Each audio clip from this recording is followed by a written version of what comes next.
Hi there and welcome back to another video. My name is Monica of Milly and Monica and I am a full-time clothing reseller on both Poshmark and eBay. And today I have a what sold video. So if you are at all interested in reseller related content, selling clothing online, and of course making money online, please consider subscribing to this channel if you haven't already. And of course, give this video a thumbs up. It really helps me out here on YouTube. So as you saw in the title, I did about 1,800 in sales in this past week, this first week of March, March 2nd through March 8th. And I just want to talk a little bit more about these sales. I'll be sharing my highest selling items from the platforms. So I did exactly $1,841.44 in sales between the two platforms, and that is gross sales. So on Poshmark, I did $1,447 in sales, and eBay $394.44 in sales. So this is by far one of my best weeks ever reselling clothing. So I have been reselling for over 3 years. I've been full-time for a year and a half, and this is by far one of my best weeks to date in sales, and that's really, really exciting. So I've talked a little bit about eBay and how I've started cross-listing on there in the past few months. And I'm going to talk a little bit more about that because cross-listing to eBay is why this week is definitely so much better than the rest. Now, I've been cross-listing to eBay for a little over 4 months, and I've seen steady increase in sales. Now, even though this wasn't my highest selling eBay week, combined, it's definitely it's up there in the stats. So I've been using Vendoo to cross-list from Poshmark to eBay. Poshmark is my main platform, and I think that it will be for quite some time because I do well on Poshmark. But what I'm seeing is eBay is really doing nicely for me. I don't have to spend as much time on it. I can cross-list the items quickly using Vendoo, which I'll link them down below because I have an affiliate link where you can get 25% off your first month of using Vendoo to cross-list. Now, you can cross-list to Mercari from Vendoo. You can cross-list to Etsy. You don't just have to cross-list to eBay. So if you're not quite ready, maybe if you're just selling on Poshmark and you're not quite ready to sell on eBay yet, try listing to Mercari. Try listing to Etsy. I don't currently sell on Etsy. Maybe in the future. I'm not a huge fan of selling on Mercari, but a lot of other people really enjoy it because it is simple. It's a lot like Poshmark. It's easy to list there. So, you can try any of those other platforms using the service of Vendoo to help you increase your sales. So, I'm steadily but surely growing my eBay store, and, I hope at some point, I am doing as much sales on eBay as I'm doing on Poshmark, and just to keep increasing. That's my overall goal, as I think as is for most of us. So let's dive in a little bit more. So last week I didn't list that much on either of the platforms. My numbers were a little low actually, but the 2 weeks prior I had listed a lot. And I think that's what really helped me out this week particularly. So I listed 50 new items on Poshmark and had 50 sales on Poshmark. A couple of those were bundle sales. And normally those numbers are, more like 70 and 75 and 40 sales. But, this week it was 50, listed 50 sales, which is awesome. And then on eBay, I listed 50 or cross-listed 50 and had 15 sales. So my average sale price is actually pretty low, and it's because if you've been watching me for a while, I source a lot from the bins. My cost of goods is extremely low. On average right now, my cost of goods is around that $2 mark, so my cost of goods is really, really low. And although I do sometimes source from regular thrift stores, it's really not that often and hasn't been often in the past about 6 months. So that's why my cost of goods is so low right now. So my average sale price for this past week was actually in that it was $28 average sale price on Poshmark and $26 average sale price on eBay. Now, do remember those are gross sales. Poshmark does take 20%. eBay's fees are a little bit more complicated. eBay has their fee, PayPal has their fee. I do have a store subscription, and I do promote some listings. So that's where it gets a little blurry, and I'm just not going to go into that so much. So I'm sharing gross sales but just keep in mind cost of goods and then of course site fees. So I do want to share my top selling items. I'm not going to share all 65 items that sold or all 65 sales. That would be a really long video. And as much as I know that some of you love long videos, these specific, like what sold videos take a really long time to edit. And so I am going to share my 18 like top dollar sales. I have a couple in here that are really fun and I think you'll enjoy seeing because maybe you can find these items out in the wild. I will try to share if any of these items came from a regular thrift store rather than the bins because like I said, most of my items are coming from the bins. So let's dive in. Okay, this first item that sold quickly was a black leather vintage Coach bag, and I actually had this bag laying around for quite a while, and that was because when I originally found it at the bins, I only found the bag itself, so it was missing the crossbody strap, and in the past I've been able to find straps here and there when I check the belt section usually, and so I just hung on to the bag for a while. It did need some like leather work and stuff, and then one day at the bin, sure enough, I came across a black leather strap, and I knew immediately that I was going to be able to attach it to this bag. Now, it wasn't the original Coach strap. You could tell the hardware was a little bit different, so I did state that in the description that it was not the original strap, that it did match well, and then I stated that the hardware was different. But I did end up selling this bag for $40. It was a customer offer, and I was very, very happy with that price. This particular style I can definitely sell a little bit higher, but again, the strap was a little bit of an issue, and there was a little bit of wear. My next sale, and these are in no particular like order. I didn't list them from highest price to lowest price, which I guess I could have. But this next sale was a pair of vintage Levi's. Now, I talked about this pair in my last haul video because they were a very rare small size, so that 23 to 24 inch waist, which is harder to find in vintage Levi's. So I knew that even though this pair actually kind of had like a hole or a little bit of a wear hole towards the zipper, even with that I was still able to get $40 for these, and I was very excited about that quick sale. And next we have this Max Sport cheetah leopard print, and had actually a tribal design as well. Open front, long line cardigan.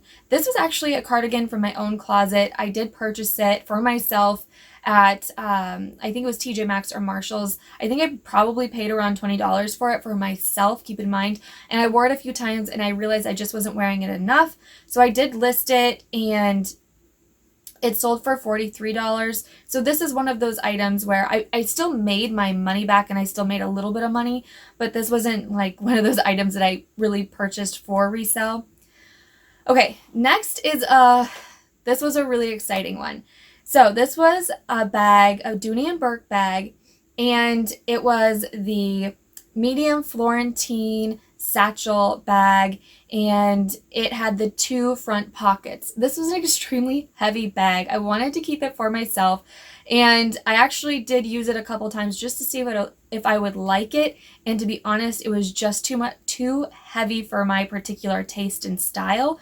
So I decided to list it, and I'm glad I did. I looked up comps. Comps are amazing on this piece. I listed around $250. Within an hour of listing, I had a $150 offer. I did reach out to that buyer and say, hey, I really would like $200 for this item. And I countered, and, she declined. She said she would be willing to come up to $160, but that was, all she would come up because it was missing the crossbody strap. Now, you could take a crossbody strap from any Dooney Bourke purse and put it on this, and it would have been fine. So I just let it sit. I let it ride. It was getting quite a bit of likes. The next morning, so I listed in the evening. The next morning, I had quite a bit of likes, so I sent a $200 offer with the discounted shipping, not the full discounted shipping, but just the smaller discount on the shipping, and someone accepted that right away. So it sold for $200 with the discounted shipping in less than 24 hours. And it was just a fantastic bag. So I'm glad that someone was able to purchase this bag and it was able to go off to the right home. So this was a really good example of knowing what your item is worth. I love accepting offers. If you ever want to send me an offer, please, please do. I try to accept them unless maybe something's going on eBay. I try to accept all offers that I can. But if I know the worth of something is quite a bit more, especially when I looked at comps for this particular style, I knew what I wanted. So there we are. Next is this pair of Dansko patent leather nursing clogs. They were a size European 36, and they were kind of more of the animal print with a little bit of like a metallic-y sheen to them.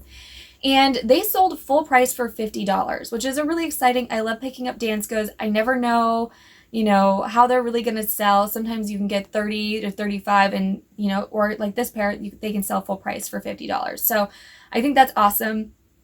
Next is this birdie gray convertible stage bridesmaid dress. It was an extra small. I'd never heard of this brand before. I remember picking it up at the bins and thinking, well, wedding season's coming up. This is a beautiful color. I love this color. Hopefully someone else will need this for their wedding. This was one of those really fast, quick flips as well. It sold in just a couple hours of listing. So it was listed. I listed at $65, kind of based on comps were around that $45, $50 mark.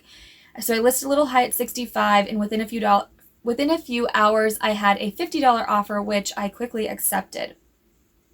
So this was a bridesmaid line, by the way, and you could wear like a cold shoulder. You could wear it underneath the arm, the kind of sleeves underneath the arms. You could wear it a few different ways. So it was very unique.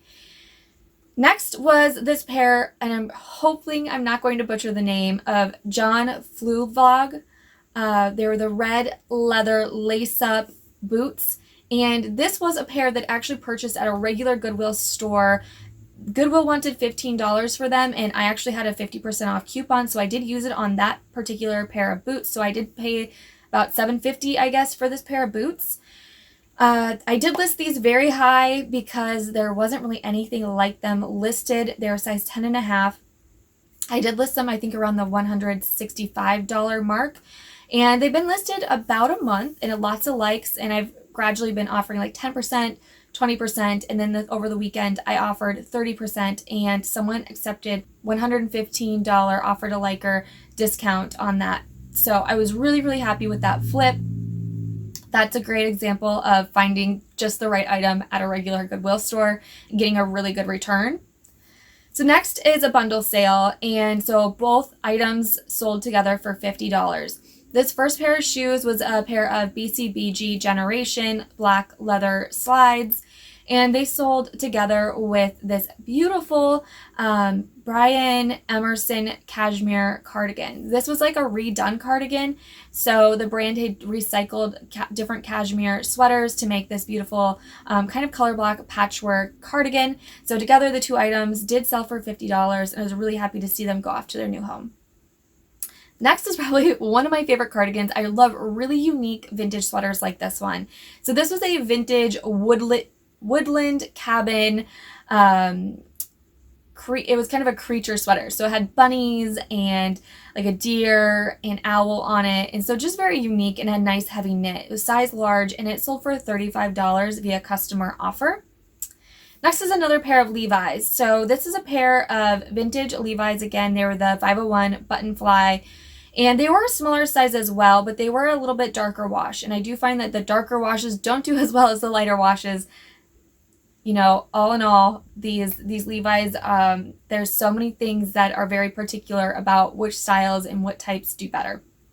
So anyway, these were a smaller size again. I did accept a $30 offer on these because, again, I like accepting those offers and moving items quickly for the right prices. So next, we have another pair that I actually did pick up at a regular thrift store. This was an ASOS Nuit tags, plaid, kind of smocked, so the bust was smocked, and maxi dress. And this sold pretty quickly within a week or so of listing for $30. I did want a little bit more for it because it was getting a lot of likes, but I was also happy to accept that offer. So this next sale is my last Poshmark sale that I'm going to be sharing, and then I'll move on to my eBay sales. So this next piece was a pair of vintage 90s high-rise mom jeans. They're the brand Faded Glory, which is just a Walmart brand, but they were such a great pair of those high-rise tapered jeans that the style is really what sold them. So they're the ivory kind of off-white color, in which I'm seeing sell more and more for me recently as we move into the summery season. So they were about a size 25, modern size 25, and they sold for $32 via offer to Liker. So I was very, very happy with that turnaround on that pair as well.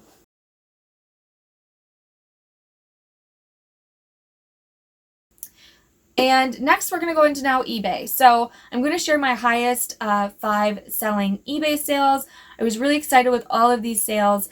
And the first one was this Oscar de la Renta belt. I actually found that belt the same day that I picked up the bridesmaid dress. I didn't find much that day. I don't even think I filmed a video of it because I only picked up like maybe 10 pounds, if that. So this was a wide leather woven belt. Just a beautiful piece, size medium large, and it sold for $55 customer paid shipping on eBay. So eBay currently, I'm doing all customer pays shipping. I don't want to deal with paying that myself, and maybe that, can hinder some sales, but overall I'm happy with how that is going. Next is an item that I did buy from a kind of warehouse sale, I guess. It was new, but it had a flaw. So this was a Patricia Nash woven raffia satchel bag, and the strap, you could take the strap off. Now, like the little closure, like clasp that you could turn was broken off. It still would close, but it didn't there was a piece that didn't twist properly. And so that was why it was at this warehouse sale, and I have had it for several months now. Someone offered me $39.95 for this, and I was happy to accept it because it has been sitting a while, which is really truly surprising to me. I've done well with Patricia Nash purses, and so I thought this one would have gone a little bit quicker just due to the style, even with that flaw, but I was happy now to let it go on eBay for that price. Next is a pair that I'm super excited about. This was one of those finds at the bins where you just know you've touched something of quality and you scoop it up as fast as you can. So this was a pair of Ralph Lauren Black Label Silk Nuit tags, floral paisley print pants. And I've had a couple offers on these on eBay. I've actually had two $50 offers on these since I've listed them, and each time I countered, knowing that they were worth more. They did retail for around that $600 mark. And although retail price obviously doesn't always mean that it's going to have great resale value, but in this case, I did feel that they had a little bit more value than $50, and someone offered me $75, and I was very, very happy to accept that price. So this next pair of shoes was a pair of Y2K style Doc Martens. They were the black leather, kind of chunky, soled combat style boots, and they sold on eBay for $50. I was very happy with that. I love selling these Doc Martens. They're such great quality shoes, and they're really in right now. So I do have another pair like this in brown listed, again, both Poshmark and eBay, and they're size 8. And my last sale that I'm going to be sharing today is this pair, or this dress, I should say. It's a 60s style vintage handmade dress. It fit like a small medium, and it was a floral rose print. It was just a gorgeous, gorgeous piece and very unique, definitely. So it sold for $32.49. You do get those weird kind of sale prices on eBay, which is totally fine. I don't mind at all. But for sharing purposes, it's kind of like, well, why did it sell for that? Some people do calculate how much they want to offer based on how much shipping is going to be, and so they can get an even number or whatever, and that's just fine. So overall, I really hoped you enjoyed seeing what sold that first week of March for me. Again, this was one of my best weeks ever. It's really exciting moving forward, knowing that, with the ability to cross-list so quickly using Vendoo, I feel like I have so much more control over my sales and what I'm able to do with the inventory that I'm finding, and that feels so amazing. And I hope that if you haven't checked out Vendoo, that you'll consider it and think about it. I know that they have a free trial, or you can cross-list a few items for free, but I would definitely recommend trying it out for a month, even, just a month, to really get the feel for how the different add-ons work and how the different features work, because you can really do a lot with it. Anyways, As always, thank you so much for watching, and I'll see you next time.